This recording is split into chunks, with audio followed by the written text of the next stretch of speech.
Sam Shaw here, founder of Wall Street Mastermind. I am back today with another client interview for you guys. Today, I'm excited to be on here with Bowen, who is kind of recently finished the summer 2021 recruiting process. And so I wanted to get him on here and just talk about his experience a little bit and also give you guys some advice and insight on what the recruiting process is like. And hopefully you guys can all benefit from it. So Bowen, thank you so much for taking the time to talk to us today.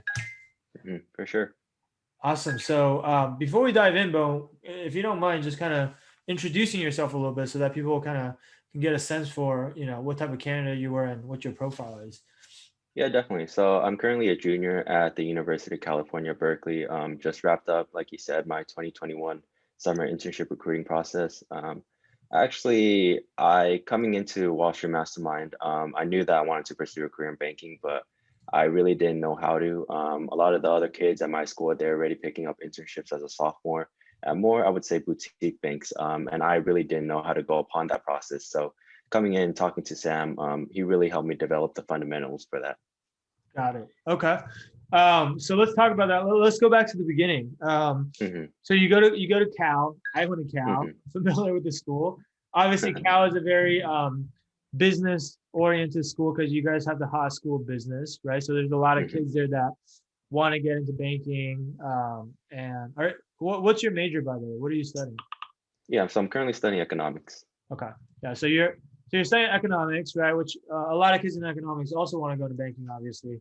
It's like business and econ, but there's also this culture at Cal where there's a lot of like business clubs or business hmm fraternities and student-run investment funds or consulting organizations, and there's all these uh, career-oriented professional orgs. And I think a lot, at least back in my days, now I'm pretty old, I graduated in '08, but back in my days, a lot of the students at Cal who uh, went into banking came from one of these organizations, right? Because they also have alumni banking, and then their alumni help their own people out, and they also do a lot of trainings and whatnot.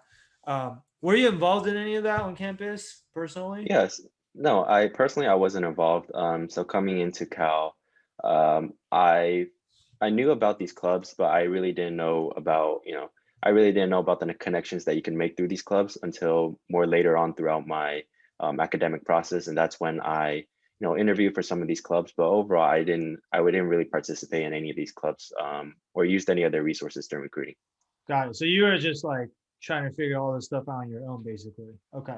Yeah. I mean that's pretty tough, right? Because obviously then these kids have a lot of resources that you don't have, whether it's alumni connections, like you said, or even just like workshops that they get to be a part of, and this and that upperclassmen that can help them out. So how, I mean, if I think back, I think you started working with Wall Street Mastermind uh, between freshman and sophomore. Like you were, it was like summer after freshman year when you were about to become a sophomore, if I'm not Yeah, mistaken. yeah. So it was during my freshman summer, Okay, cool. or I would say prior to sophomore year. Okay, got it. Mhm. So up until that point, like during your freshman year, what were you doing as far as like investment banking recruiting goes? Like, how were you? Because you were saying like, hey, a lot of your these other students, they were already doing internships and stuff. Presumably, a lot of these are also the same people that we're talking about from these business clubs and stuff like that. But what had you Mhm. been doing up to that point? Yeah, so up to that point, I really didn't know what banking really entailed. I mean, I knew on a high level what they did. So my freshman year, my freshman summer, I actually had the opportunity to intern at a small multifamily PE shop in LA. And that was just something that I kind of picked up out of the blue. And from working there and really talking to some of the upper analysts or the senior analysts, that's when I really learned what banking really was. Because one of my mentors there, he worked within Wall Street, and he really helped me understand what banking really entailed. So going into Wall Street Mastermind, I knew that I wanted to pursue a career, but I just didn't know how to network correctly or the basic foundations to any technical questions or even behavioral questions as well. Got it. Okay. So you knew you wanted to do it, but just didn't know how to do it, basically. Yeah, yeah, definitely. Okay. And had you like were you using any resources up to that point? Like were you reading the interview guides or taking financial modeling courses, or had you tried anything on your own up to that? Had you networked with any bankers or not really? Yeah, so I definitely wouldn't have said I network with any bankers. I've probably talked to like less than 5 bankers. And I wouldn't even call that networking because back then I didn't really know how to network properly.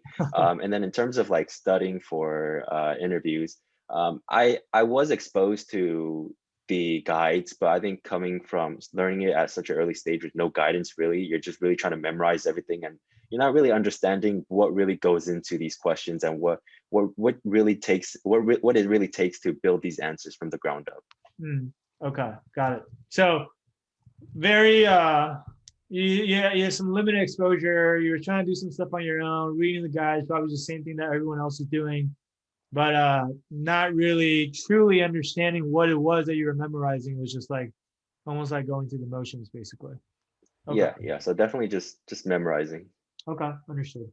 Um, so then like what led you to Wall Street Action then? Because like what Hmm. made you, I'm sure you probably found this online, maybe through an ad that we ran or something, but like not everyone joins something like this, right? So like what Hmm. was it that caused you to say, hey, like I want that additional help, or I want to Yeah, be a part of a program like this?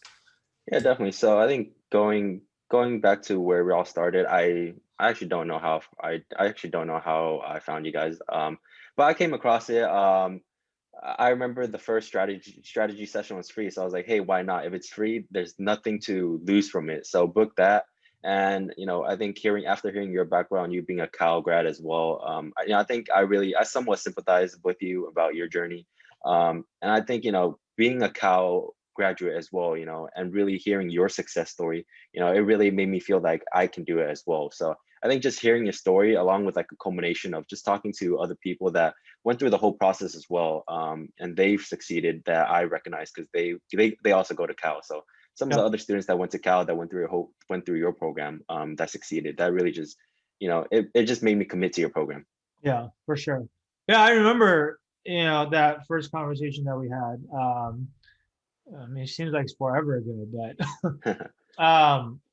and then also I think like after we talked, obviously you had to go and talk to your parents about the program too, right? So like, Yeah. what were your, and that's what most of our clients have to do.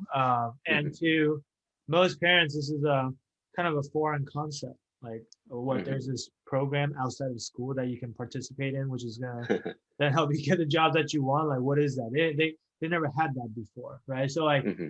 how is that conversation with your parents? Are like, did you have to did you have a hard time explaining to them what this was about and kind of convincing them why this is something that's necessary for you, or was this something that they just understood, right off the bat? No, I wouldn't say they had a hard time, but I would also say they were pretty clueless about what banking really was and how hard it was to get into any internships within any well-known bank. So, I think I had some conversations with them, and then I remember you talking to them as well, you being open, explaining to them the whole process of banking and what it really takes to just get an internship at one of these banks. Yeah. Okay. Yeah. So I do remember talking to your parents as well, and then so I think it was your mom actually, and so after Yeah. that, uh, you were able to convince them to join the program. So you hopped in the program. Hmm. It's like freshman summer.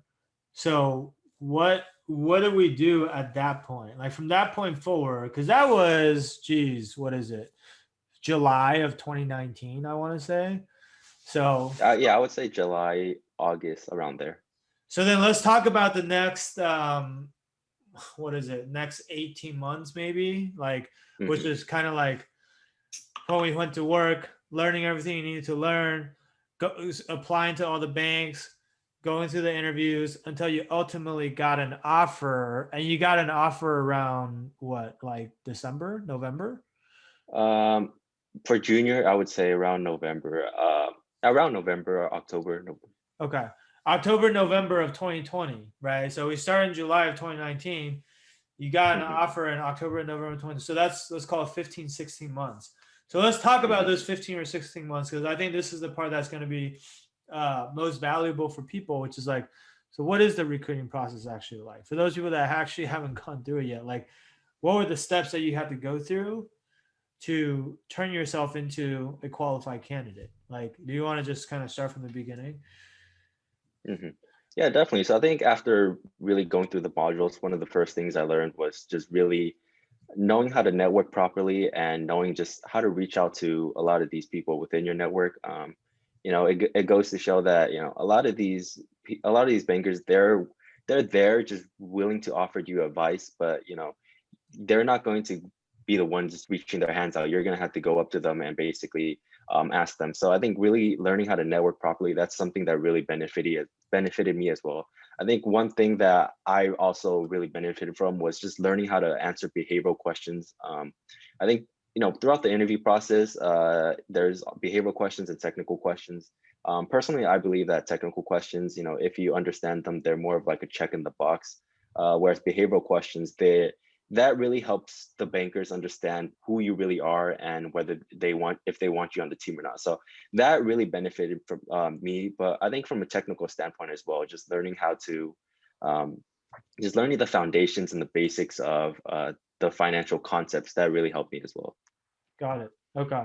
We talked about a lot of stuff there. Let's touch on each one of those real quick. And so on the Hmm. networking side, a lot of people might say, well, they know they need to network, obviously, because Hmm. at this point, pretty much everybody, hopefully, everybody knows that you got to network for banking. But the question is like, what does that even mean? Do I just go on LinkedIn and message a bunch of alumni, and then if I can get on a call with them, I'll just ask them a bunch of questions that I prepared ahead of time, and then like hopefully when the time comes, they'll just remember me and be willing to help me. Like, is that what goes into that, or like what exactly is Wall Street Mastermind telling you to do that isn't already common sense, I guess.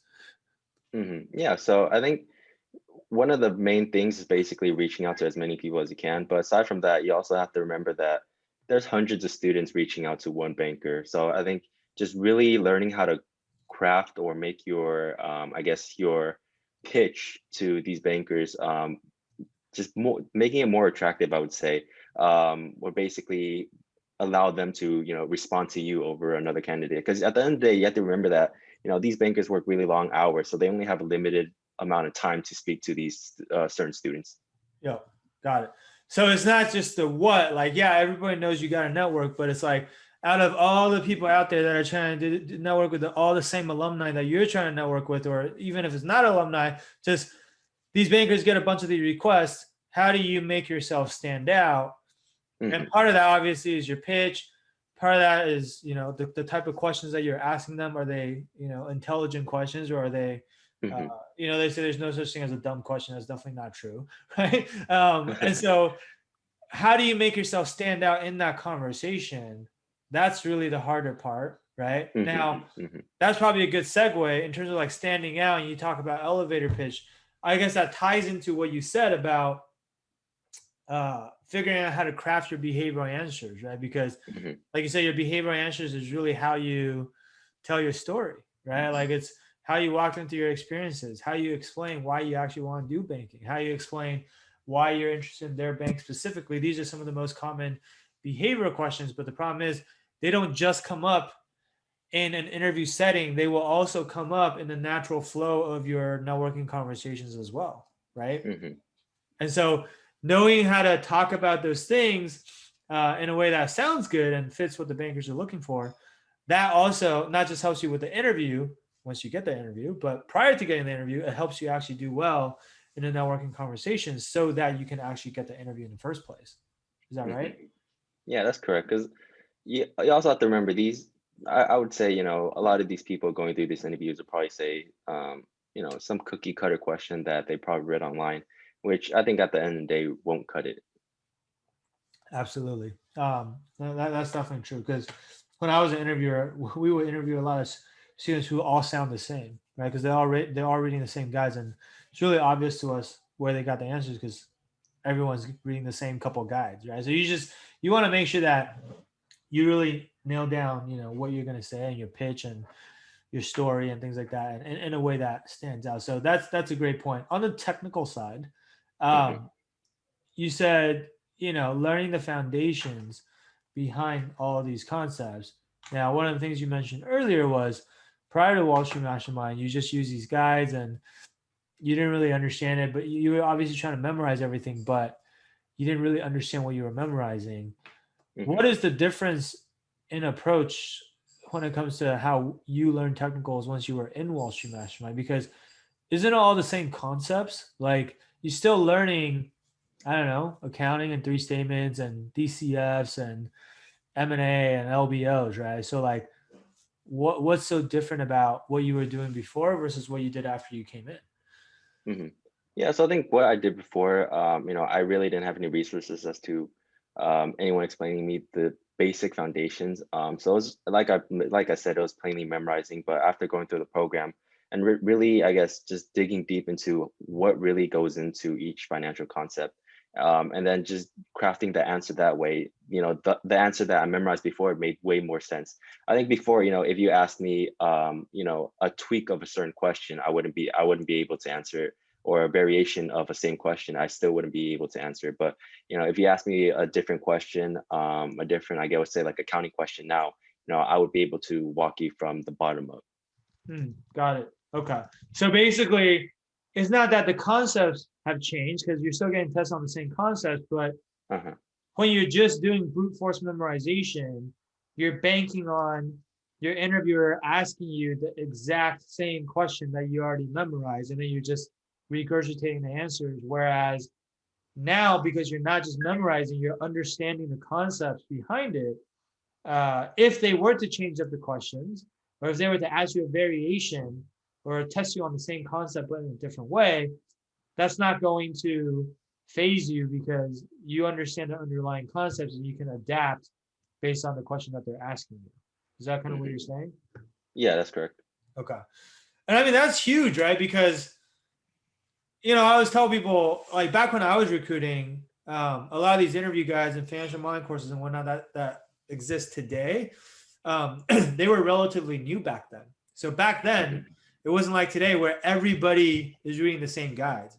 So back then, if you just read one of these guides and even you memorized the answers, you're probably ahead of most people already.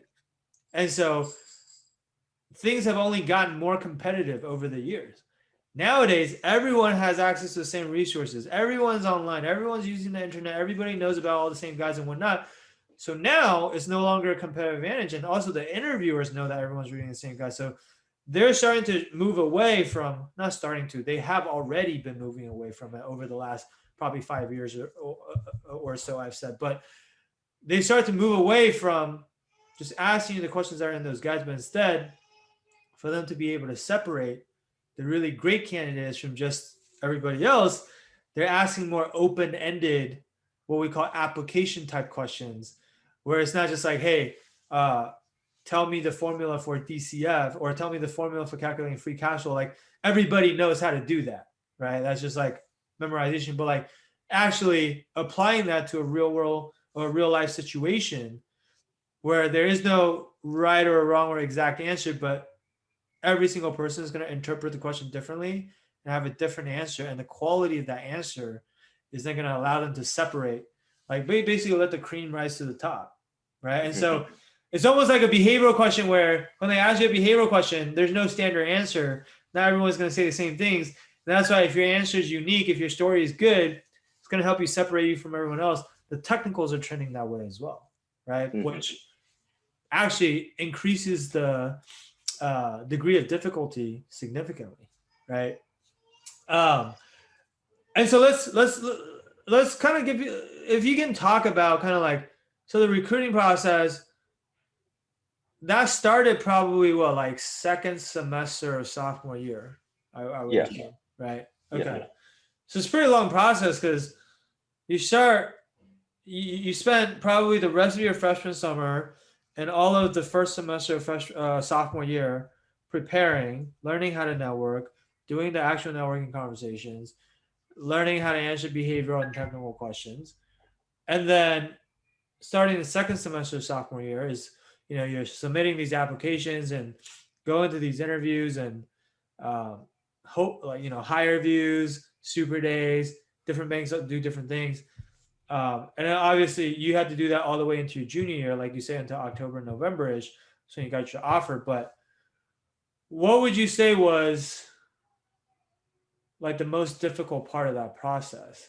It's like how many how many people let's start with the networking piece, I guess. Like, Mhm. do you know like how many people you have to network with just as part of that entire recruiting process? Because you network probably for months and months, right? It wasn't like a Mhm. a couple days or a couple weeks even.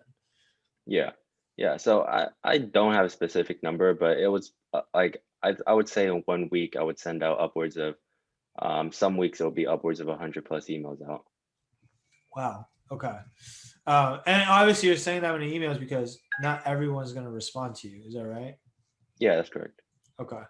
Um, and you probably ended up, and since you did that for probably several months at least, you probably ended up talking to what, like triple digits in terms of the actual networking conversations that you had, I'm guessing.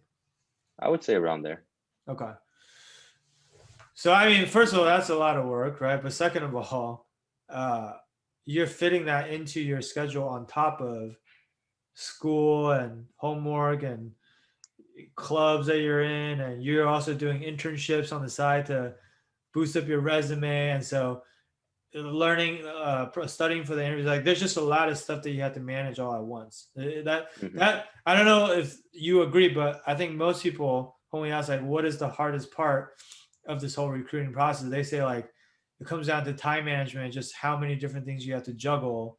Because if you only had to do like one of these things, it wouldn't be nearly as hard because you could just 100% focus on that. But when you have to do 4 or 5 different things and they're all time consuming and you only have 24 hours in a day, that's when people kind of sometimes drop the ball in one area or another, right? Hmm. Is that kind of what you experienced as well, or? Yeah, yeah, I would say the biggest thing would probably be just learning how to manage your time. Especially being a full-time student, and then between that summer from sophomore year to junior year, I also held an internship. So, being able to go through the recruiting process while having that internship, and then really going back to school. Um, I think those things, just learning how to manage your time really well, that's something that really played to one of my strengths. Yeah.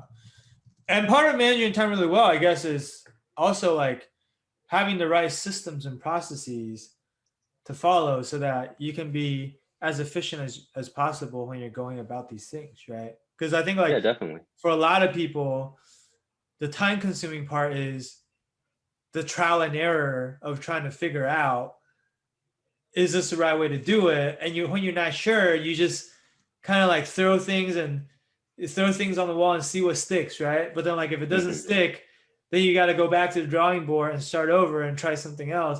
And that applies to pretty much everything you do, whether it's networking, or learning the technicals or behavioral analysis. Like what you want to hopefully avoid is the trial and error, because if you can avoid the trial and error and you just know like, hey, these are the best practices, then that's what's going to save you a lot of time, which is going to allow you to get more done in the same 24 hours that you have. Is that right? Yeah, definitely. So I think that's one of the strengths of Wall Street Mastermind is basically, you've developed this process that actually works. So other students that go through they'll go through this processes, they don't really have to go through that trial and error. You basically give them the foundation, the formula, the straight line process of what works, and if they follow that process, they won't really have to go to any other trial and error processes. Yep. Yep. Absolutely. Um, and so it's basically a matter of efficiency, right? It's like, Hmm. it's almost like you're recruiting is like you're running a race against, all these other students that you're competing with.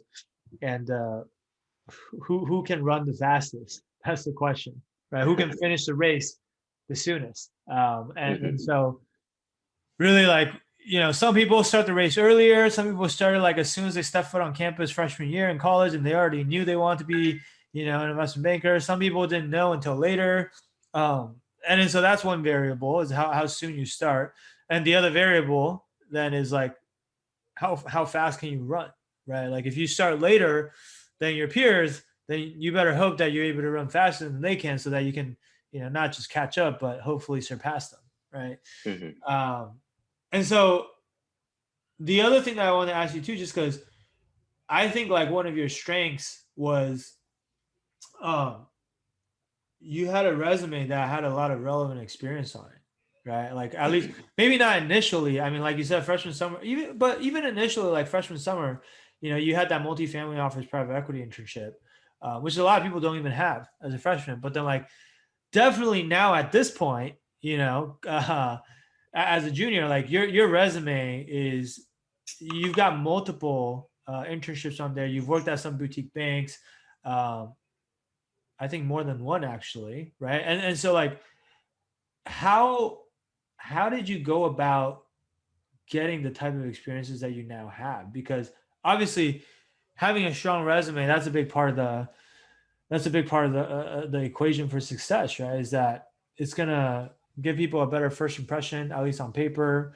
Uh, when they're screening resumes, or even when they're deciding if they want to talk to you for networking conversations, like people are trying to see how qualified you are on paper first. So a lot of underclassmen, I feel like, struggle with that because they don't know how to go out and get these relevant experiences, especially when they Mhm. have no relevant experience. So, like, how did you go about that, or how were you able to build up such a strong resume? I guess.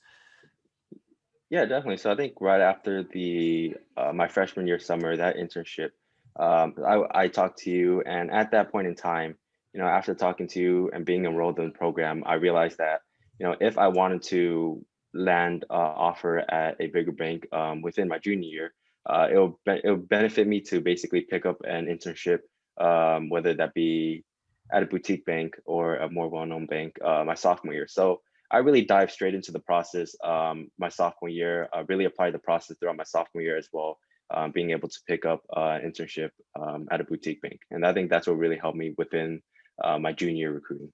Yeah. And how did you find these opportunities? Because, like, a lot of times what people will say is, I've been applying to a bunch of stuff on LinkedIn, or I've been applying to a bunch of stuff on, I don't Mhm. know, Indeed, or, just Glassdoor, right? And I don't get any responses, or I don't, like, they're only looking for juniors, they're only looking for seniors. And so nobody will hire me, or, Uh-huh. like, how did you get around that? Like, did you Yeah, have so I think, challenges, or? yeah, definitely. So that internship that I actually landed in my sophomore summer, I actually didn't apply to anything. It was also through networking purposes, just reaching out to someone through email, hopping on a call, and then that really being able to transfer into something.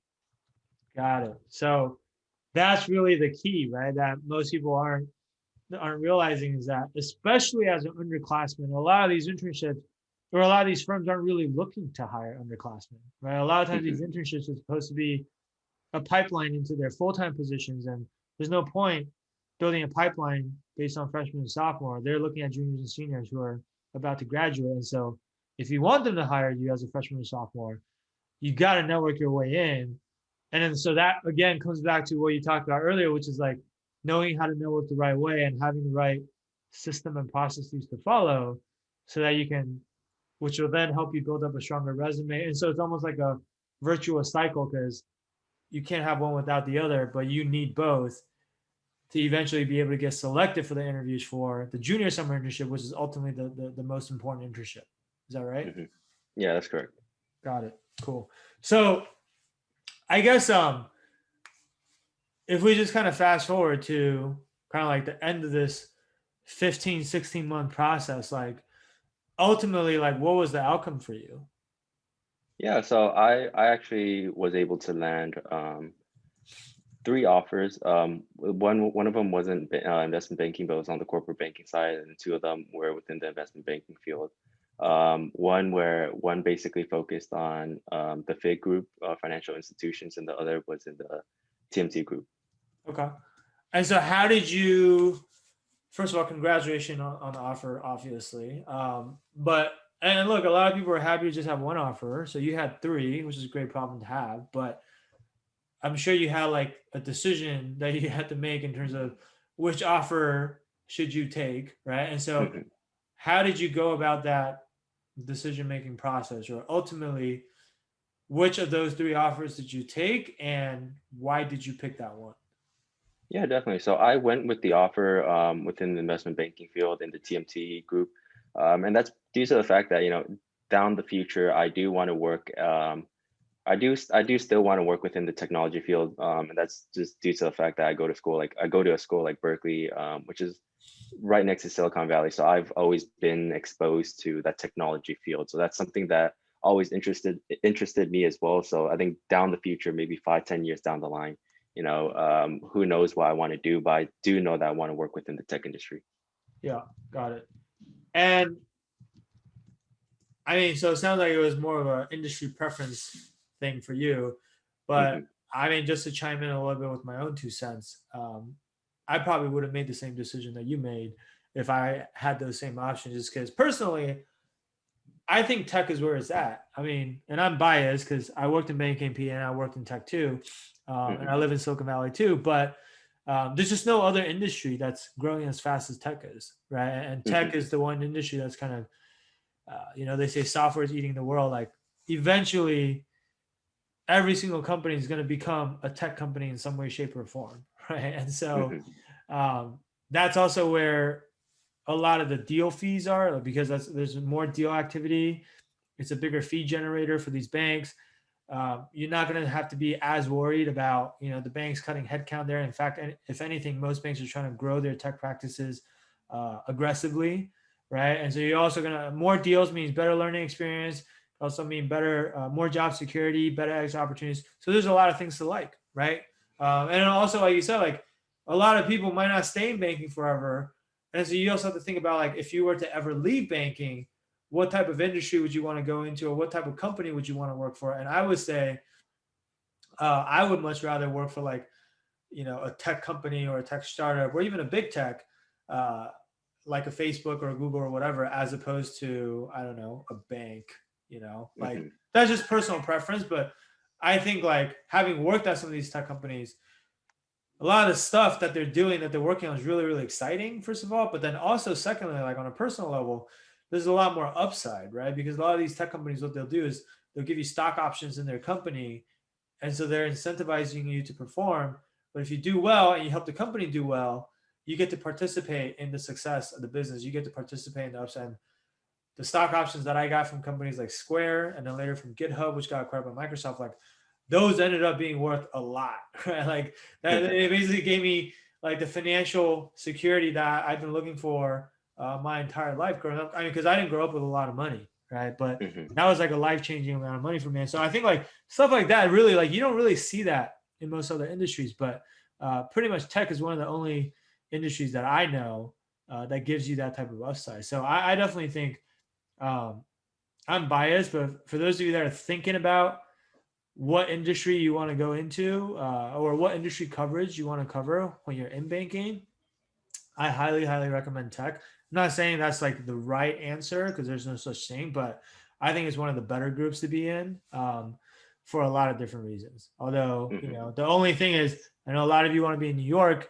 Um, tech is headquartered out on the West Coast, usually in San Francisco or, Menlo Park, Palo Alto, right? So they'll also have a tech group in New York, and so you can do that. But all the biggest tech deals are going to be done usually in the West Coast offices. So that's something to take into consideration for those of you that care about where you live afterwards.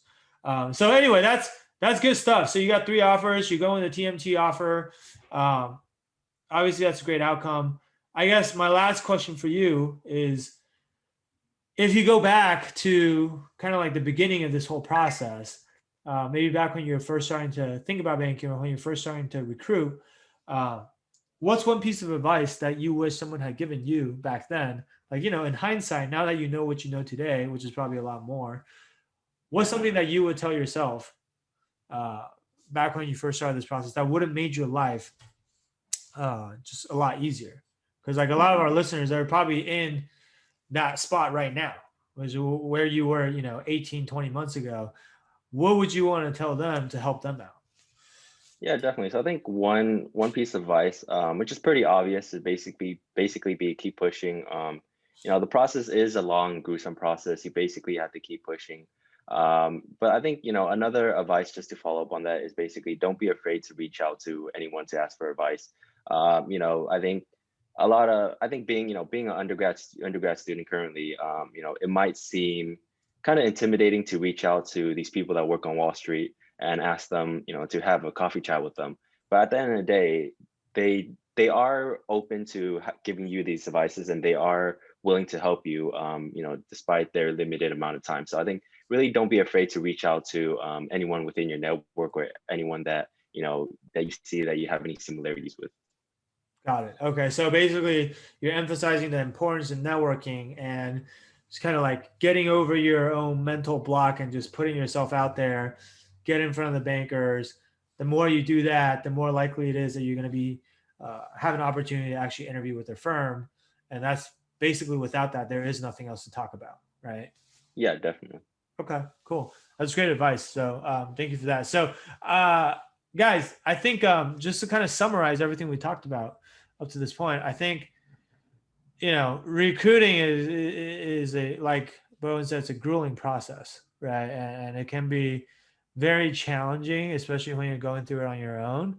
But you don't have to go through it on your own, right? Like if you feel like you're a little bit lost, or you know what you're supposed to do but you just don't know how to do it, or if you are really really busy, or you start a little bit late, and you don't want to go through all the trial and error of making mistakes along the way. And sometimes it's not even about just saving time, but sometimes when you trial and error and you make a mistake, you're wasting an opportunity that could have turned into an interview, and then there's no coming back from that. Like now that opportunity is gone, right? And so if you like just want to avoid all that and you just want to like do things the right way the very first time, and you just want to like have a set of best practices to follow, then I want to encourage you guys to reach out to our team, book a free strategy session. Like like Bowen mentioned, that first call that he had with us, which was totally free. There is nothing to lose to just have a call, right? Because what we'll do on the strategy session is we'll learn more about your specific situation. Like, what are your goals? What kind of banks are you trying to get into? What are you currently struggling with? Like, what do you feel like you need help with? Because obviously, if you don't need any help, then don't reach out to us. But if you feel like you need help, let's talk about what you need help with.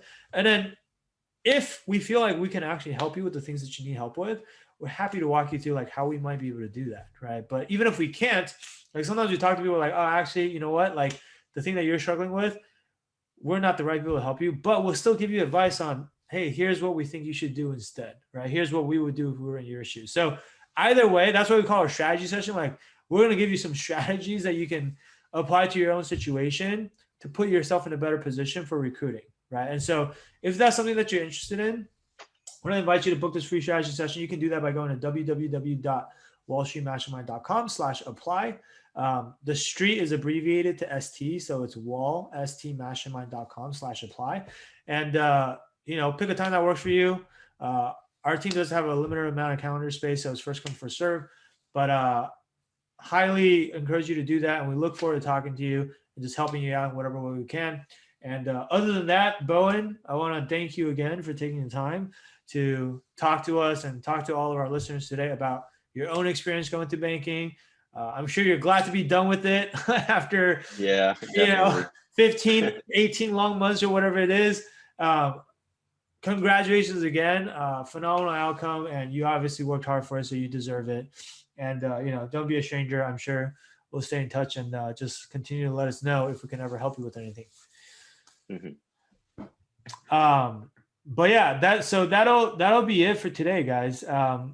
And thank you guys for tuning in. And we'll be back again with more of these in the near future for you guys. All right.